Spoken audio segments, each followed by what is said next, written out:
திருமறை நேரம் Bible Hour presented by the National Bible College. கிறிஸ்துவின் சபையார் உங்களை வாழ்த்துகிறார்கள். Welcome to Satellite Bible Classes. வணக்கம். தேசிய வேதாகம கல்லூரி மாணவ கண்மணிகளே, தோழர்களே, பரிசுத்தவான்களே, உலகளாவிய என் தமிழ் சொந்தங்களே, வான்வழி வகுப்புகளாக கொரிந்தியருக்கு எழுதிய 2வது நிருபத்தை இந்த தொடரில் நம்ம கவனிக்கிறோம். அந்த வகையில் இன்றைக்கு 3வது அதிகாரம். இந்த அதிகாரத்தில் 18 வசனங்கள் இருக்கிறது. இந்த முழு அதிகாரத்தில் பழைய ஏற்பாடு கற்பலகையில் எழுதப்பட்டது, புதிய ஏற்பாடு நம்முடைய இருதயங்களில் ஆவினால் எழுதப்பட்டது. தேவனுடைய வார்த்தைகளை படிப்பதற்கு ஆசாரியர்களுக்கும் லேவியர்களுக்கும் மட்டும்தான் உரிமை இருந்தது. இஸ்ரவேலர்கள் அவர்கள் சொல்வதை காதிலே கேட்டார்கள். ஆனால் புதிய ஏற்பாட்டை படிப்பதற்கு ஒவ்வொரு மொழியிலும் ஒவ்வொரு மனிதனும் தன்னுடைய சொந்த கண்ணால் தேவனுடைய மகிமை நிறைந்த வார்த்தைகளை படிப்பதற்கான கிருபையும் தயவும் பெற்றிருக்கிறான். என் அன்பு சகோதரர்களே, இந்த கருத்துக்களை திரும்ப திரும்ப உணர்ச்சி பூர்வமாக இந்த பகுதியில் நாம் படிக்கிறோம். முதலாவது, இந்த பழைய ஏற்பாடு மோசே மூலமாக சீனாய் மலையில் 2 கற்பலகையில் கல்லை செதுக்கி ஒரு பலகையாக மாற்றி அதில் 10 கட்டளைகளை எழுதி தந்ததாக நாம் படிக்கிறோம். இதை யாத்திரையாகமும் 20வது அதிகாரம் முதல் 17 வசனங்களை நம்ம படிக்கலாம். அவைகள் கற்பலகைகளில் பதிந்து கொடுக்கப்பட்ட 10 கட்டளைகள். அந்த கற்பலைகள் ஆச்சரியமான முறையில் அது எழுதப்பட்டிருந்த இந்த ஒரு தகவல் நமக்கு ஆச்சரியத்தை கொடுக்கும். இதை யாத்திரையாகமும் 34ஆம் அதிகாரம் 12வது வசனத்தில் பார்க்கிறோம். It was hand return. மூன்றாவதாக, இதை எழுதியது யார்? தேவனுடைய விரலால் எழுதப்பட்டது. அப்படியானால் தேவன் எழுதவும் படிக்கவும் பேசவும் அதிகாரமுடையவராக இருக்கிறார். மனிதர்களாகிய நாம் விஞ்ஞானத்தின் முதிர்ச்சினாலே எழுத படிக்க கற்றுக்கொண்டோம் என்று நாம் நினைக்கிறோம். ஆனால் ஆதி முதற்கொண்டே தேவன் மனிதனை எழுதவும் படிக்கவும் அவனிடத்தில் உரையாடவும் அதிகாரமுடையவராக இருந்திருக்கிறார். யாத்திரையாகமும் 31ஆம் அதிகாரம் 18வது வசனம். ரொம்ப முக்கியமான ஒரு தகவலை இப்பொழுது நான் சொல்ல போகிறேன். தேவன் எழுதி தந்த அந்த கற்பலகைகளை மோசே சீனாய் மலையிலிருந்து இறங்கி வரும்போது அதை கையில் எடுத்துக்கொண்டு வந்தான். அப்பொழுது இஸ்ரவேல் ஜனங்கள் பொன் கன்றுக்குட்டியை வார்த்து அதற்கு முன்னாலே உட்கார்ந்து எழுந்து நடனம் பண்ணி கர்த்தருக்கு பண்டிகை என்று சொல்லி அதற்கு பலியிட ஆரம்பித்தார்கள். இஸ்ரவேலர்கள் தங்களை கெடுத்து கொண்டார்கள். எகிப்து தேசத்திலே அவர்கள் பார்த்த ஒரு கன்றுக்குட்டியை கடவுள் என்று நினைத்தார்கள். இந்த கன்றுக்குட்டி தான் நம்மை வழி நடத்துகிறது என்று அவர்களுக்குள்ளே பேசிக்கொண்டார்கள். இதனால் மிகுந்த கோபம் அடைந்த மோசே தன் கைகளில் இருந்த 2 கற்பலைகளையும் மலை அடிவாரத்தில் வீசி எறிந்து உடைத்து போட்டான். நம்ம வீட்டில் கூட அப்பா அம்மா நம்ம செய்யக்கூடாத தவறை செய்யும்போது அவர்கள் கையில் உள்ள ஒரு பொருளை உடைத்து விடுவதை பார்க்கிறோம். அதுபோல கணவன் கஷ்டப்பட்டு சம்பாதித்து ஒரு புடவையோ ஒரு பொருளோ வாங்கி வரும்போது மனைவியினுடைய பேச்சு கோபப்படும் போது அவன் வீசி எறிந்து அதை உடைக்கிறத நாம் பார்க்கிறோம். It's very natural. When man is anger he breaks thing. அதுபோல தேவனால் கொடுக்கப்பட்ட நியாயப்பிரமாண பலகையை கர்த்தருக்கு விரோதமாக அந்த ஜனங்கள் போனதை கண்டபோது, அவர்கள் யெகோவா தேவனுக்கு எதிர்த்து நின்ற போது, கேவலம் ஒரு பொன் கன்றுக்குட்டியை கடவுள் என்று அவர்கள் அறிக்கையிட்ட போது தாழ முடியாமல் மோசே அதை வீசி எறிந்து அதை உடைத்து விட்டான்.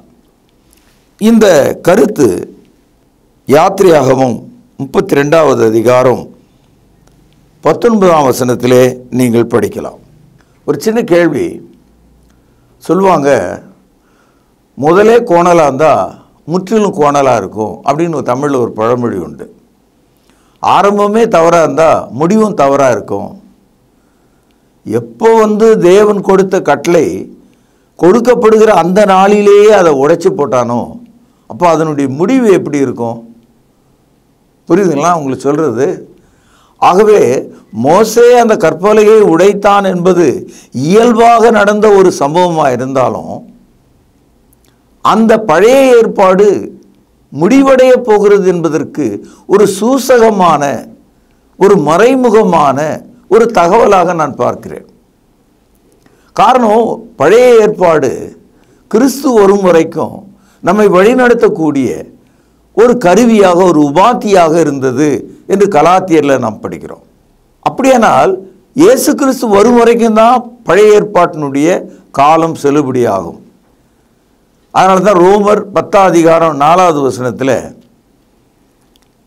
இயேசு கிறிஸ்து நியாயப்பிரமாணத்தின் முடிவாக இருக்கிறார். Christ is the end of the law. இயேசு சிலுவையில் மரித்த போது நியாயப்பிரமாணத்தினுடைய நீதியை தன்னுடைய உடல் மீது சாய்த்து அவரை ஆணிகளால் கடாவின போது நியாயப்பிரமாணம் அவரோடு சேர்ந்து ஆணிகளில் அடிக்கப்பட்டது. அந்த ஆணிகள் அனைத்தும் நியாயப்பிரமாணத்தினுடைய முடிவை நமக்கு காண்பிக்கிறது. என் அன்பு சகோதரர்களே, நீங்கள் கவனிக்க வேண்டிய ஒரு விஷயம், பழைய ஏற்பாட்டு காலத்தில் இந்த 10 கமாண்ட்மெண்ட்ஸ் அதோடு சேர்ந்த கட்டளைகளை தான் வேதாகமும் உடன்படிக்கை என்று அழைக்கிறது. இதை உபாகமம் 34:28 நீங்கள் படிக்கலாம். அதாவது Old Testament called as covenant for the children of Israel. இன்னொரு முக்கியமான குறிப்பை நான் உங்களுக்கு சொல்கிறேன். உபாகமம் 5:2 பழைய ஏற்பாட்டில் 230 பக்கம்.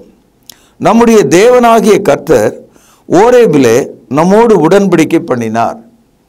அதாவது மோசே இஸ்ரவேலரிடத்தில் இதை சொல்கிறார், நம்மோடு உடன்படிக்கை பண்ணினார். அப்படியானால் எகிப்திலிருந்து 430 வருஷம் அடிமைத்தனத்திலிருந்து புறப்பட்டு 40 ஆண்டு காலம் வனாந்திரத்தின் வழியாக வந்த மக்களிடத்தில் இந்த கருத்தை சொல்கிறார், நம்மோடு பண்ணினார். அதனால்தான் பழைய ஏற்பாடு என்பது யாத்திரையாகம புத்தகத்திலிருந்து மல்கியா வரைக்கும் இருக்கிற புத்தகங்களைத்தான் பழைய ஏற்பாடு என்று நாம் சொல்லுகிறோம். ஆதியாகமத்தை பழைய ஏற்பாடு என்று சொல்ல முடியாது. ஏனென்றால் அதனுடைய காலம் வேறு. ஆதியாகமும் சுமார் 2500 வருஷ வரலாற்றை உடையது. யாத்திரையாகம் முதல் மல்கியா வரைக்கும் ஏறக்குறைய 1500 வருடங்கள். இந்த 1500 வருடங்கள் இஸ்ரவேலர்கள் மத்தியில் பழைய ஏற்பாடு என்று சொல்லக்கூடிய உடன்படிக்கை இருந்தது. இப்பொழுது உபாகமம் 5:3 அந்த உடன்படிக்கையை கர்த்தர் நம்முடைய பிதாக்களுடன் பண்ணாமல் இந்நாளில் இங்கே குடியிருக்கிற நம்மோடு பண்ணினார். அப்போ மோசே ரொம்ப கிளியராக சொல்கிறாரு, ஆபிரகாம், ஈசாக்கு, யாக்கோபோடு மோசேனுடைய நியாயப்பிரமாணம் கொடுக்கப்படல, அவங்க அதை கை கொள்ளலை. அது உண்மை தானே? ஏன்னா ஆபிரகாம், ஈசாக்கு, யாக்கோபு எல்லாம் ஆதியாகம காலத்தில் வாழ்ந்தவங்க. ஆக யாத்திரையாகம காலத்தில் இருந்த இஸ்ரவேலர்களோடு அந்த உடன்படிக்கை பண்ணப்பட்டது. இப்பொழுது 4 கர்த்தர் மலையில் அக்கினியின் நடுவில் இருந்து முகமுகமாய் உங்களோடு பேசினார். கர்த்தருடைய வார்த்தையை உங்களுக்கு அறிவிக்கும்படி அக்காலத்திலே நான் கர்த்தருக்கும் உங்களுக்கு நடுவாக நின்றேன். நீங்கள் அக்னிக்கு பயந்து மலையில் ஏறாமல் இருந்தீர்கள். அப்பொழுது அவர் சொன்னதாவது என்னவென்றால், ஆகவே மோசே மரிப்பதற்கு முன்பாக இஸ்ரவேலர்களுக்கு நினைவூட்டுகிறார்.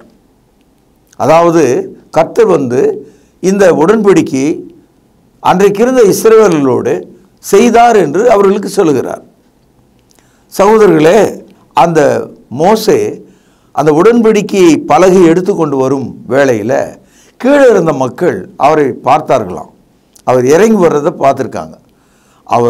அவர் இறங்கி வர்றதை பார்த்தவங்க பயந்து போய் அவருடைய முகம் அதிகமாக பிரகாசமாக இருந்ததாம். அதாவது his face was glowing very bright. நார்மலாக இருக்கிற சாதாரணமாக இருக்கிற ஒரு மனித முகமாக தெரியாமல் அந்த முகம் ஒளி உள்ளதாக இருந்ததாம். அதை கண்டு பயந்து போன அந்த இஸ்ரவேலர்கள், ஐயா தயவுசெய்து நீங்கள் உங்கள் முகத்தை மூடிங்க, மறைத்து கொள்ளுங்க, நீங்கள் அதை நேரில் எங்ககிட்ட பேசினா எங்களால் தாழ முடியாது, நீங்கள் முகத்தை மறைத்து கொள்ளுங்கள் என்று அவர்கள் சொன்னார்களாம். யாத்திரையாகமும் 34ஆம் அதிகாரம் 33 முதல் அந்த வசனங்களை வாசிக்கிறேன், கவனிங்க. மோசே அவர்களோடு பேசி முடியும் அளவும் தன் முகத்தின் மேல் முக்காடு போட்டிருந்தான். மோசே கர்த்தருடைய சன்னதியில் அவரோடு பேசும்படிக்கு உட்பிரவேசித்தது முதல் வெளியே புறப்படும் மட்டும் முக்காடு போடாதிருந்தான். அவன் வெளியே வந்து தனக்கு கற்பிக்கப்பட்டதை இஸ்ரவேல் புத்திரரோடு சொல்லும்போது இஸ்ரவேல் புத்திரர் அவன் முகம் பிரகாசித்திருப்பதை கண்டார்கள். மோசே அவரோடு பேசும்படிக்கு உள்ளே பிரவேசிக்கும் வரைக்கும் முக்காட்டை திரும்ப தன் முகத்தின் மேல் போட்டுக்கொள்வான். இந்த கருத்து நீங்கள் விளங்கிக்கணும். அதாவது தேவ சமூகத்துக்குள்ளே போகும்போது அவன் முக்காடு போடல, தேவ சமூகத்தை விட்டு வெளியே வரும்போது மக்கள் அவனை பார்த்தார்கள். ஜனங்கள் கூச்சலிட்டு, ஐயா முகத்தில் ஒரு முக்காடு போட்டுக்குங்க, முகத்தை மூடுங்க, எங்களால் அந்த பிரகாசமான முகத்தை பார்க்க முடியல அப்படின்னு சொன்னாங்களாம். இப்போது மோசே வந்து முக்காடு போட்டுக்கிட்டார். அதுக்கப்புறம் அவர் தேவ சமூகத்துக்குள்ளே போகும்போது முக்காடை காட்டிட்டார். இது ஒரு உதாரணமாக பரிசுத்த ஆவியானவர் சொல்கிறாரு, பழைய ஏற்பாடு கொடுக்கப்படும் போது அது ஒளி உள்ளதாக தான் இருந்தது. ஆனால் அந்த ஒளியை மக்கள் பார்க்க விரும்பலை. They don't want to understand the glory of God. They don't want to see the glory of God. ஆகவே மோசே முக்காடு போட்டுக்கிட்டு வந்தான். அந்த முக்காடு ஒழிந்து போவதை நமக்கு காண்பிக்கிறதா இருக்குதான். ஏன்னா இஸ்ரவேலர்கள் அந்த ஒளியை பார்க்க விரும்பவில்லை. அதுபோல நியாயப்பிரமாணம் என்று சொல்லக்கூடிய பழைய ஏற்பாடு அந்த முக்காடை போல அதனுடைய முடிவை நமக்கு காண்பிக்கிறது. It's not going to last for a long time. As Moses put a veil on his face, it's also going to be covered up soon. பாருங்கள், 2 கொரிந்தியர் 3ஆவது அதிகாரம் 13ஆவது வசனம். மேலும் ஒழிந்து போவதின் முடிவை இஸ்ரவேல் புத்திரர் நோக்கி பாராதபடிக்கு மோசே தன் முகத்தின் மேல் முக்காடு போட்டுக்கொண்டது போல நாங்கள் போடுகிறதில்லை. பவுலடியார் என்ன சொல்கிறார்? பழைய ஏற்பாட்டில் அந்த காலத்து மக்கள் இன்னைய வரைக்கும் கூட பழைய ஏற்பாட்டை கை கொள்கிறவங்க தங்கள் முகத்தில் ஒரு முக்காடு போட்டிருக்காங்களாம். உண்மைதான், தலைமையில் அவங்க ஒரு முக்காடு போட்டிருக்காங்க. பார்த்தீங்களா? அந்த பழைய ஏற்பாடு முக்காடு தான் இஸ்லாமியர்கள் மத்தியிலும் கூட அவர்கள் குல்லாயாகவும் பெண்களுக்கு முழுக்க ஒரு உடையாகவும் அவர்கள் போட்டிருக்கிறத நீங்கள் பார்க்கலாம். இது பழைய ஏற்பாட்டிலிருந்து வந்த ஒரு எதிரொலி. ஏன்னா பழைய ஏற்பாட்டினுடைய ஒரு காப்பி தான் இஸ்லாம். பவுலடியார் என்ன சொல்கிறாரு? நாங்களாம் முக்காடு போடுறதில்ல. ஏன் போடுறதில்ல? காரணம் என்னன்னா, நாங்கள் ஒழிந்து போன பழைய அந்த ஏற்பாட்டை கை கொள்ளவில்லை. நாங்கள் விடுதலையின் ஏற்பாடாகிய புதிய ஏற்பாட்டை கை கொள்கிறோம். பழைய ஏற்பாடு என்ன நடந்தது உங்களுக்கு தெரியும் இல்லையா? மோசே கையில் எடுத்துகிட்டு வரும்போதே கீழே போட்டு உடைச்சிட்டார். அதான் அதனுடைய முடிவு. அது கற்பலகையில் எழுதப்பட்டிருந்தது. இப்பொழுது தேவன் நம்முடைய இருதயங்களில் நாம் ஞானஸ்தானம் பெறும்போது புதிய ஏற்பாட்டை நமக்குள்ளே எழுதுகிறார் என்று சொல்கிறார். பாருங்கள், 2 கொரிந்தியர் 3ஆவது அதிகாரம் 2ஆவது வசனம். எங்கள் இருதயங்களில் எழுதப்பட்டும் சகல மனுஷராலும் அறிந்து வாசிக்கப்பட்டும் இருக்கிற எங்கள் நிருபம் நீங்கள் தானே. Every Christian is an epistle. ஒவ்வொரு கிறிஸ்தவரும் புதிய ஏற்பாட்டு வசனத்தின் பக்கங்களாக இருக்கிறார். எல்லா மனிதர்களும் ஒரு கிறிஸ்தவன் மூலமாக சத்தியத்தை அறிந்து கொள்ள முடியும். ஏனென்றால் அந்த மனிதனுடைய இருதயத்தில் தேவனுடைய வார்த்தைகள் இருக்கிறது. ஆக எல்லா மனுஷர்களும் கர்த்தருடைய வார்த்தை இப்பொழுது வாசிக்கலாம். 2 கொரிந்தியர் 3ஆம் அதிகாரம் 3வது வசனம். ஏனெனில் நீங்கள் எங்கள் ஊழியத்தினால் உண்டாகிய கிறிஸ்துவின் நிருபமாய் இருக்கிறீர்கள் என்று வெளிரங்கமாயிருக்கிறது.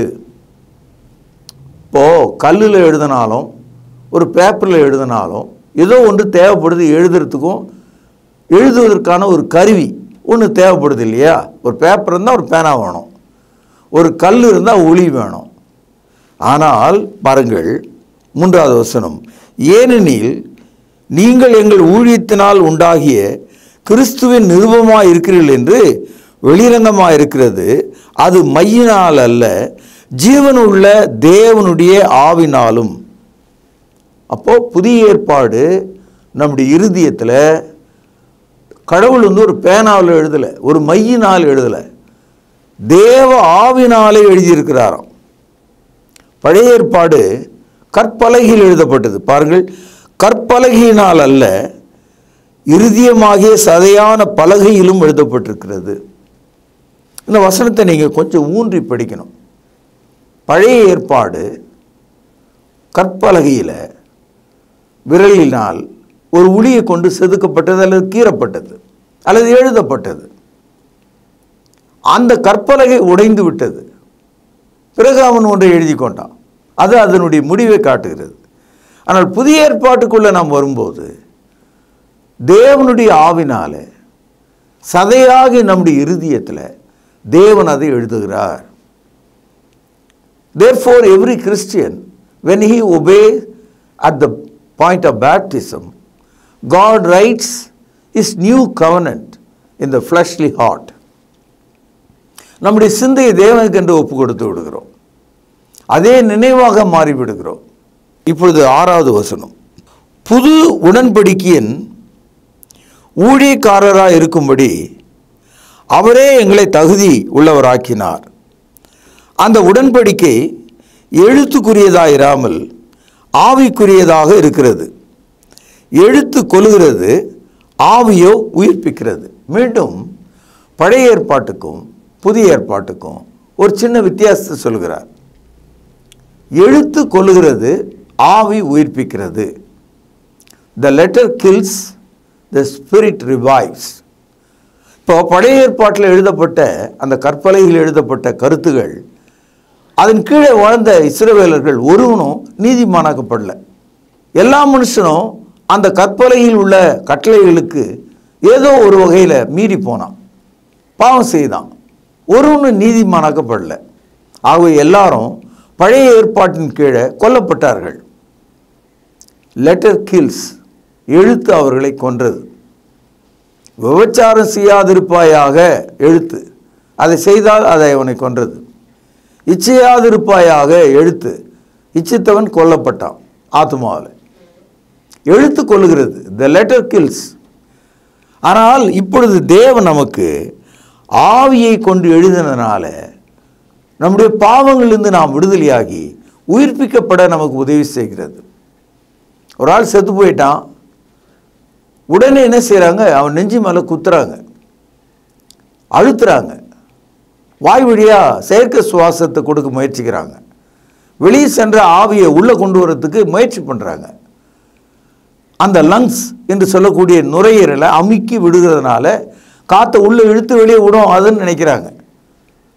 சரீர உடலுக்கு சரீரத்துக்குரிய ஆவியை வெளியிலிருந்து உள்ளே கொண்டு வரணும், அது ரொம்ப கஷ்டம். ஆனால் ஆவிக்குரிய மனிதனுக்கு தேவன் தமது வாக்குத்தத்தின்படி ஆவியை கொடுக்கிறதுனால அவன் சுலபமாக ஆத்துமாவிலே சுவாசிக்கிறான். அந்த ஆவி அந்த மனிதனை உயிர்ப்பித்து விடுகிறது. ஆக பழைய ஏற்பாட்டுக்கும் புதிய ஏற்பாட்டுக்கும் ஒரு ஏணி வைத்தால் அது எட்டாது. இதுக்கும் சம்மந்தமே இல்லை. ஆக புதிய ஏற்பாடு மனிதனை உயிர்ப்பிக்கிறது. இதை நீங்கள் நன்றாக விளங்கிக் கொள்ள வேண்டும். இப்பொழுது 7வது வசனம். எழுத்துக்களினால் எழுதப்பட்டும் கற்களில் பதிந்திருந்த மரணத்துக்கு ஏதுவான ஊழியத்தை செய்த மோசேயினுடைய முகத்திலே மகிமை பிரகாசம் உண்டானபடியால் இஸ்ரவேல் புத்திரர் அவன் முகத்தை நோக்கி பார்க்க கூடாதிருந்தார்களே.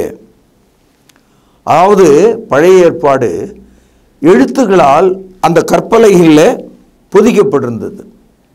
அந்த நியாயப்பிரமாணத்தை பெற்ற மக்கள் ஆவிக்குரிய வகையில் ஒருவன் கூட உயிரடையவில்லை. ஆகவே மோசேயினுடைய ஊழியத்தை மரணத்துக்கு ஏதுவான ஊழியம் என்று சொல்கிறார்.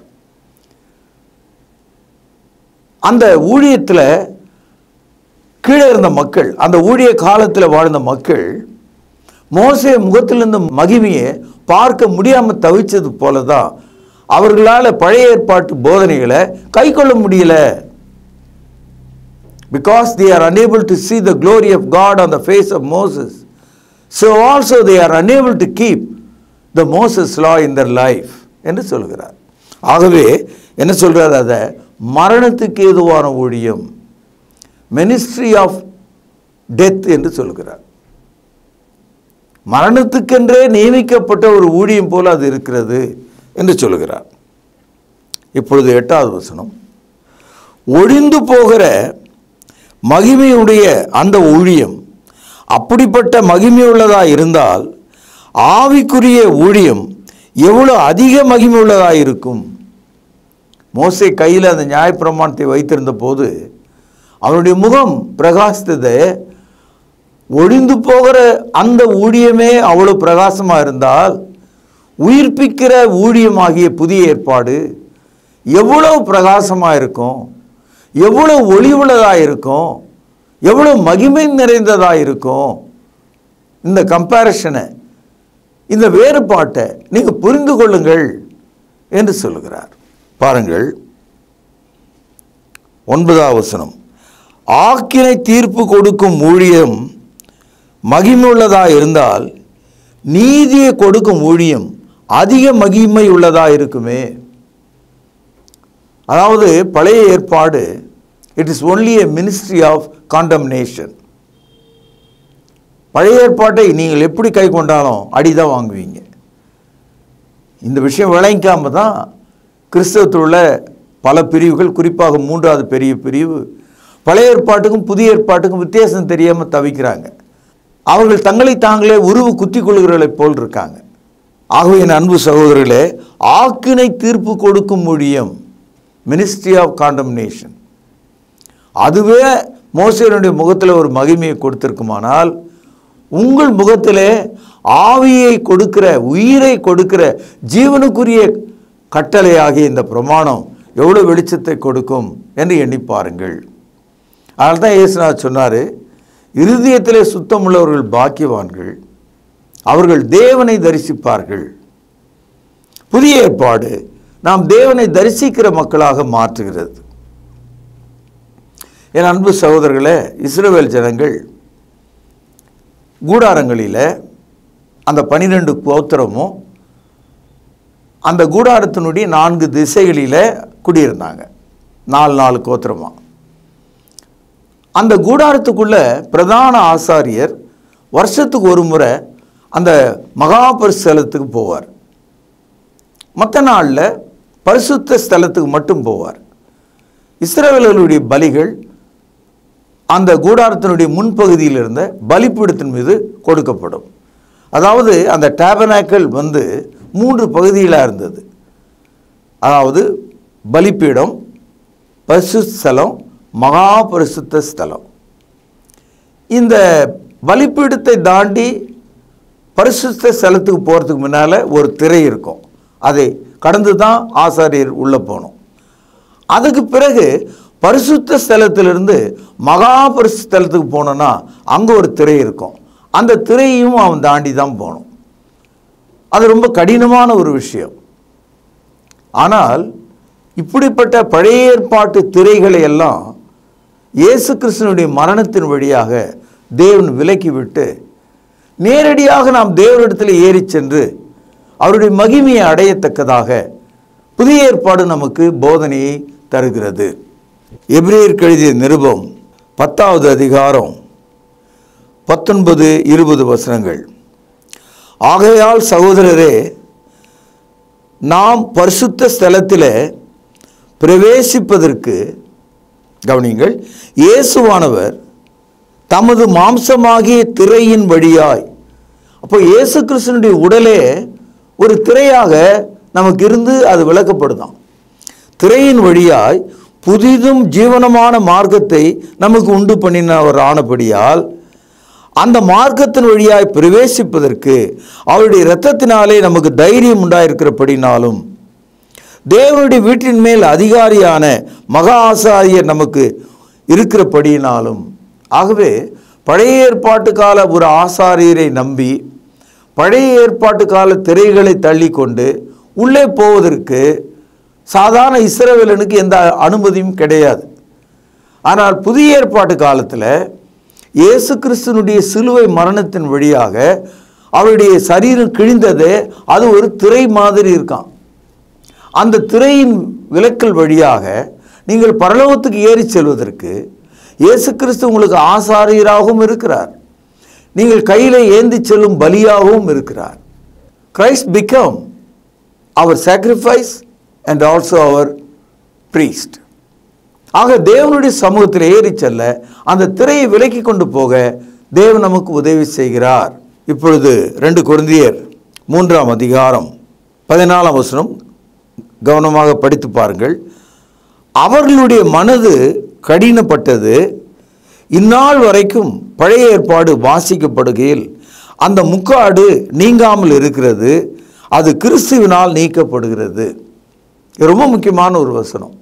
பழைய ஏற்பாட்டின்படி நடக்கிற ஆள் அவனுடைய முகத்தில் மட்டும் முக்காடு போட்டுக்கலையாம், அவன் இருதயத்தின் மேலே முக்காடு போட்டுக்கிட்டான். அதனால தான் அந்த கிறிஸ்துவுள்ள பல பிரிவுகள், குறிப்பாக இந்த 3வது பிரிவு, தங்கள் இருதயத்தில் பழைய ஏற்பாட்டை ஒரு முக்காடாக போட்டுக்கிட்டதுனால அவனுக்கு கிறிஸ்து விளங்கலை, புதிய ஏற்பாடு விளங்கலை. அதான் பிரச்சனை. தன்னை ஒரு புதிய ஏற்பாட்டின்படி கிறிஸ்தவனாக அவனால் பார்க்க முடியல. எதையோ ஒன்று சொல்லி ஒரு அங்கலாய்த்து கொண்டிருக்கிற ஒரு மனிதனை போல, எகிப்தை நோக்கி ஓடிப்போன ஆகாரை போல அவன் இருக்கிறத நாம் பார்க்கிறோம். ஏனென்றால் ஆகார் வனாந்திரத்தில் அங்கலாய்த்து திரிந்தாள் என்று படிக்கிறோம். அதே மாதிரி தான் இவங்க அங்கலாய்த்து இருக்கிற மக்களாக இருக்காங்க. இப்போ வசனம் சொல்லுது, நீங்கள் புதிய ஏற்பாட்டு சத்தியத்தின்படி நடக்கும்போது உங்கள் இருதயத்தின் மேல் உள்ள முக்காடு நீக்கப்படுகிறது. அதனால தான் கிறிஸ்தவர்களாகி நாம் தலையிலோ உடலிலோ ஒரு முக்காடு போட்டுக்கொள்வதில்லை. அந்த முக்காடு நீக்கப்பட்டு விட்டது. 15வது வசனம், மோசேயின் ஆகமங்கள் வாசிக்கப்படும் போது, அதாவது பழைய ஏற்பாடு வாசிக்கப்படும் போது, இந்நாள் வரைக்கும் முக்காடு அவர்கள் இருதயத்தின் மேல் இருக்கிறதே, அவர்கள் கர்த்தரிடத்திலே மனம் திரும்பும் போது அந்த முக்காடு எடுபட்டு போகும். அப்போ பழைய ஏற்பாட்டின்படி நடக்கிற ஆள் மேலே ஒரு முக்காடு மாதிரி பழைய ஏற்பாடு இருக்கிறதாம். மகிமுள்ள கர்த்தரை அவனால் அறிந்து கொள்ள முடியாது, பரிசுத்த ஆவினால் அவன் வழி நடத்தப்பட முடியாது. மரணத்துக்கு ஏதுவான ஊழியத்தின் கீழே அவன் சிக்குண்டு இருக்கிறான். இயேசு கிறிஸ்துவினிடத்தில் அவன் திரும்பும்போது அந்த முக்காடு எடுக்கப்படும் என்று நாம் பார்க்கிறோம். 17வது வசனம், கர்த்தரே ஆவியானவர், கர்த்தருடைய ஆவி எங்கேயோ அங்கே விடுதலையும் உண்டு. 1 கொரிந்தியர் 3:17, The Lord is the Spirit. Where there is Spirit, there is liberty. கர்த்தரே ஆவியானவராக இருக்கிறார். ஏனென்றால் தேவன் ஆவியாக இருக்கிறார். எங்கே ஆவியானவர் இருக்கிறாரோ அங்கே விடுதலையும் உண்டு. இது புதிய ஏற்பாட்டு போதனை.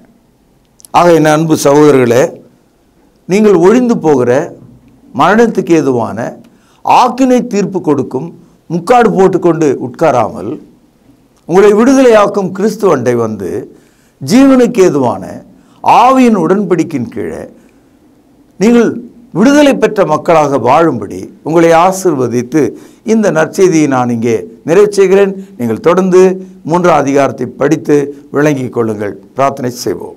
மகா பரிசுத்த நிறைந்த அன்பான தகப்பனே, புதிய ஏற்பாடு ஆவியையும் இருதயத்தில் மேல் உள்ள முக்காட்டை நீக்கிறதாகவும் சுதந்திரத்தை எங்களுக்கு கொடுக்கிறதாக இருக்கிறதுக்காக உம்மை துதிக்கிறேன். கேட்ட மக்கள் இதை விளங்கி கொள்ள அவர்களுக்கு தைரியத்தையும் பலத்தையும் நீர் கட்டளையிடும். இயேசுவின் நாமத்திலே ஜெபம் கேளும் பிதாவே, ஆமேன். தொடர்பு கொள்ள வேண்டிய முகவரி: திருமறை நேரம், 58 சர்ச் தெரு, குமரன் நகர், சென்னை 6,82,000. செல்போன் 9385500882. கர்த்தாவே, தேவர்களில் உமக்குப்பானவர் யார்? வானத்திலும் பூமியிலும் உமக்குப்பானவர் யார்?